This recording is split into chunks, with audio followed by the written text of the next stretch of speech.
3월 11일 화요일 하나님께서 오늘 우리에게 주시는 말씀은 요한복음 20장 1절부터 10절까지의 말씀입니다. 봉독하겠습니다. 안식 후 첫날 일찍이 아직 어두울 때에 막달라 마리아가 무덤에 와서 돌이 무덤에서 옮겨진 것을 보고 시몬 베드로와 예수께서 사랑하시던 그 다른 제자에게 달려가서 말하되 사람들이 주님을 무덤에서 가져다가 어디에 두었는지 우리가 알지 못하겠다 하니 베드로와 그 다른 제자가 나가서 무덤으로 갈새 둘이 같이 다름질하더니 그 다른 제자가 베드로보다 더 빨리 달려가서 먼저 무덤에 이르러 구부려 세마포 놓인 것을 보았으나 들어가지는 아니하였더니 시몬 베드로는 따라와서 무덤에 들어가 보니 세마포가 놓였고 또 머리를 쌌던 수건은 세마포와 함께 놓이지 않고 딴 곳에 쌌던 대로 놓여 있더라. 그때야 무덤에 먼저 갔던 그 다른 제자도 들어가 보고 믿더라. 그들은 성경에 그가 죽은 자 가운데서 다시 살아나야 하리라 하신 말씀을 아직 알지 못하더라. 이에 두 제자가 자기들의 집으로 돌아가니라. 아멘. 자, 오늘 본문은 이제 예수님께서 돌아가신 후 안식일이 지나 첫째 날이 되는 날입니다. 요한이 정확한 날짜를 기록한 이유는 지금까지 일어난 일은 허구가 아니라 실제로 일어난 역사적인 사실임을 더 정확하게 하기 위해서입니다. 유대인의 안식일은 토요일이었지만 초대교회에서는 토요일 다음 일인 일요일을 부활하신 날을 기념하여 주의 날로 지키며 모여서 예배를 드렸고 이것이 교회의 전통이 된 것입니다.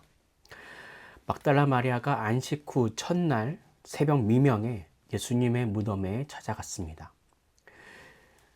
유대인의 하루의 시작은 오후 6시부터입니다. 그러니 유대인의 전통에 따라 안식일에는 시체를 만질 수 없으니 오후 6시부터 시작하는 안식일이 되기 전까지는 오후 3시에 돌아가신 예수님을 무덤에 모시기 위해서 아마도 제대로 준비하지 못하고 무덤에 모셨을 것입니다. 그래서 막달라 마리아는 장례의식을 마무리하기 위해서 향유를 바르기 위해 예수님의 그 시체에 향유를 바르기 위해 무덤을 찾아갔습니다. 그러나 오늘 본문에서처럼 돌무덤을 막고 있는 그 돌문이 옮겨져 있음을 보게 되었습니다. 그러자 무덤 안을 확인하기 전에 급히 베드로와 예수께서 사랑하시던 다른 제자, 즉 요한이죠. 이 둘에게 이 사실을 알립니다.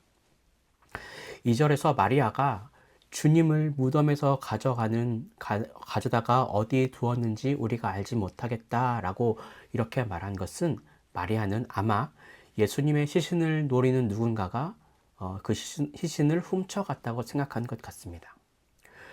두 제자가 이제 급히 무덤으로 달려갔으나 먼저 도착한 것은 요한이었는데 요한은 무덤으로 들어가지 않고 세마포 놓인 곳만 바라볼 뿐이었고 요한보다 조금 더 나이가 많아서 아마도 달리기가 느렸겠죠. 늦게 도착한 베드로는 무덤 안으로 바로 들어가서 세마포와 머리를 쌌던 수건을 보았습니다. 이렇게 시간차를 두고 도착한 것까지 기록한 이 요한을 보면 요한은 빼거나 덜함 없이 역사적인 사실을 그대로 보여주기 위한 그런 의도였다고 볼 수 있습니다. 이 두 제자가 이렇게 직접 눈으로 확인하자 마리아가 말했던 것, 시체가 없어졌다는 것, 이 사실을 이제는 믿게 됩니다. 그러나 안타깝게도 이들이 지금 이 상황과 예수님께서 부활하신 것을 연결하지 못하고 있습니다. 예수님께서는 이전부터 그들에게 이렇게 부활에 대해서 말씀하셨습니다. 또한 이 모든 것이 예수님께서 말씀하신 대로 진행되고 있는 상황임에도 불구하고 이들은 부활을 잘 떠오르지 못합니다. 그만큼 부활을 믿는 것이 얼마나 어려운 일인지 잘 보여주고 있는 부분인 것 같습니다. 자, 여기서 마리아가 무덤에 들어가서 확인하지 않고 돌문이 옮긴 것만으로 바로 시신이 없어졌다는 것을 예측할 수 있었던 것은 아마도 예수님을 핍박하던 그 세력이 예수님의 시신을 훔쳐 해코지했을 것이라는 그렇게 생각할 만큼 이 당시의 상황이 예수님께서 사람들에게 얼마나 많은 위협과 그런 고난을 당하셨는지 그렇게 예측할 수 있는 부분이라고 할 수 있겠습니다. 자, 이제 10절에서는 이 일이 있은 후에 베드로와 요한은 예수님의 그 시신의 그런 거처, 어떻게 없어졌는지를 그런 정보들을 알아보려고 하기 이런 조처들을 아무런 조치도 안 하고 그냥 집으로 돌아갔음을 언급합니다. 자, 그럼 오늘 본문을 통해서 주시는 첫 번째 메시지입니다. 첫째, 예수님의 부활은 기독교 신앙의 초석입니다. 너무나 당연한 말이죠. 우리가 너무나 잘 알고 있는 말입니다. 하지만 이 말은 우리가 절대 소홀히 여겨서는 안 될 중요한 전제입니다. 다른 종교에는 없는 신이 희생하고 또 신이 부활해서 죽음의 권세를 이기신 이 사건은 예수를 믿는 우리에게는 가장 강력한 동기부여가 됩니다. 무덤이 비었다고 다 부활했다고 볼 수 없겠죠. 어떤 음모론자들은 제자들이 예수님의 시체를 훔쳐다가 부활했다고 거짓 선전한다고 말하기도 했고, 또 아리마대 요셉이 그 시체를 몰래 빼돌렸다는 그런 말로 음모를 펼치기도 합니다. 이러한 주장은 근거 없는 근거 없는 주장일 뿐이고, 상황과 증거는 예수님의 죽음과 부활이 확실한 사실임을 명백히 증거해 줍니다. 예수님의 부활은 기독교 신앙에서 절대적인 위치를 차지합니다. 예수님의 부활이 없었다면 기독교가 존재하지 않았을 것이기 때문입니다. 부활은 이 세상 모든 생물이 살아있는 그런 존재들이 겪어야 할 죽음을 이기는 놀라운 사건입니다. 역사에서 만약이란 말은 쓸모가 없지만 그래도 만약 부활이 없고 십자가에서 돌아가신 것으로 끝이 났다면 어떻겠습니까? 그렇다면 우리들은 나를 위해 희생하신 예수님을 기념은 하겠지만 죽음으로 가야 하는 그런 죽음에 임박한, 죽음에서 벗어날 수 없는 그런 불쌍한 존재라고 여기지 않았겠습니까? 바울은 이렇게 말하고 있습니다. 고린도전서 15장 14절 말씀입니다. 그리스도께서 만일 다시 살아나지 못하셨으면 우리가 전파하는 것도 헛것이요 또 너희 믿음도 헛것이며. 자, 그러나 우리 예수님께서는 부활하심으로 우리 믿는 모든 자에게 영원한 소망을 주셨습니다. 우리는 이제 부활을 믿음으로 다시 일어설 수 있는 희망을 얻게 된 것입니다. 물론 우리가 주님 앞에서 부끄러운 존재임은 맞지만, 그래서 많은 시련과 고통을 당하고 있지만 그래도 우리에게는 부활의 소망이 있습니다. 그렇게 우리가 기쁨을 소유할 수 있는 존재임을 인정하시고 기쁨으로 주님을 섬기시기를 바랍니다. 오늘 하루를 주신 주님께 감사하고 또 소망을 품으면서 안 좋은 것들을 묵상하기보다 주님의 부활을 소망하시면서 감사와 기쁨으로 살아가시길 축복합니다.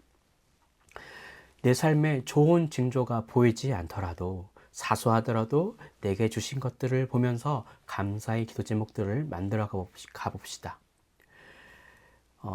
간단히 지금 내가 살게 해주신 것 감사합니다 라는 이러한 감사를 통해서 감사를 할 때 더욱더 큰 감사가 할 일들이 우리에게 생길 것입니다. 저를 따라서 각자의 자리에서 자신 스스로에게 선포해 보시지 않겠습니까? 저를 따라서 한번 선포해 보십시오. 나는 부활하신 주님을 따르는 하나님의 백성이야. 한 번 더 해볼까요?